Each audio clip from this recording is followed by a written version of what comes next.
today's video mga ka-DIY, nagbabalik Jasmine DIY. Almost 1 month na nga tayo hindi nakapagawa ng ating mga tutorial, di na tayo nakapag-upload. May nag-request sa atin ng simple design para sa table skirting na iisa lang yung kulay na gagamitin. Una natin gagawin ay maglalagay lang tayo ng mga marking para ma-adjust natin yung size ng ating pag-divide natin sa ating table. Next natin gagawin ay ikakabit na natin yung color yellow natin na clute. Then maglalagay tayo dito sa pinakadulo sa ating marking ng triple pleats. Ang size ng pleats natin ay nasa 2 inches and 1/2. Pagkatapos naman dito sa second marking natin ay gagawa ulit tayo ng another triple pleats. Ang size naman dito ng pleats natin ay 3 inches kada pleats. Magkaiba sila ng inches sa pleats dito sa pinakadulo at dito sa pangalawang marking dahil magkaiba yung space size nila. Continue lang natin yung paglalagay ng mga triple pleats kada marking. So dito makikita nyo ang spacing dito sa pinakadulo ng table ay 5 inches. Ayan. So dito sa kabilang side naman ay 6 inches. Yung pinakadulo kaya 5 siya dahil yan lang yung tirang inches sa table natin sa pinaka-last. So next natin gagawin ay magbe-measure lang tayo ng mga 2 dangkal or mahigit pa depende sa inyo. Then lalagyan natin ng pins. Yung 3 triple pleats ay pagsamahin natin at ipipin. Ayan. Next natin gagawin dito muna tayo sa second marking na set na triple pleats. Ayan, yung left and right sides niya ay ifo-fold natin yung pinakadulo paloob. Ayan, ifo-fold natin. Dapat nakasagad yung pinakadulo ng ating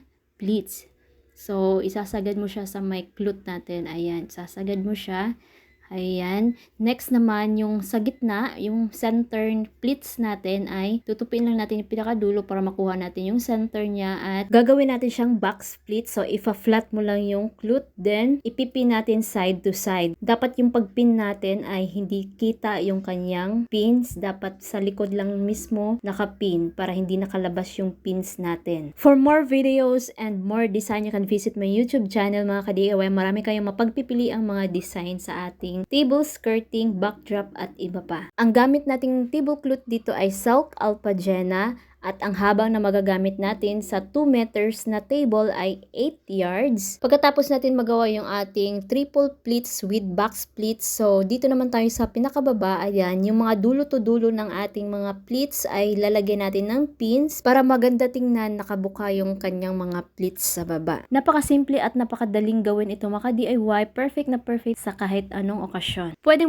siya sa wedding, birthday, christening, baptism, pwede rin sa stage decor, pwede rin sa simbahan or church. Palitan nyo lang yung kulay kung ano yung color motif ng inyong okasyon. Kung may katanungan at request kayo, i-comment nyo lang yan. Huwag kalimutan mag-like, subscribe at i-hit ang notification bell para lagi kayong updated. Follow and share this video para mas maraming makanood, matuto at magkaroon ng ideas sa ating mga tinuturo. Maraming salamat, ingat, and God bless everyone.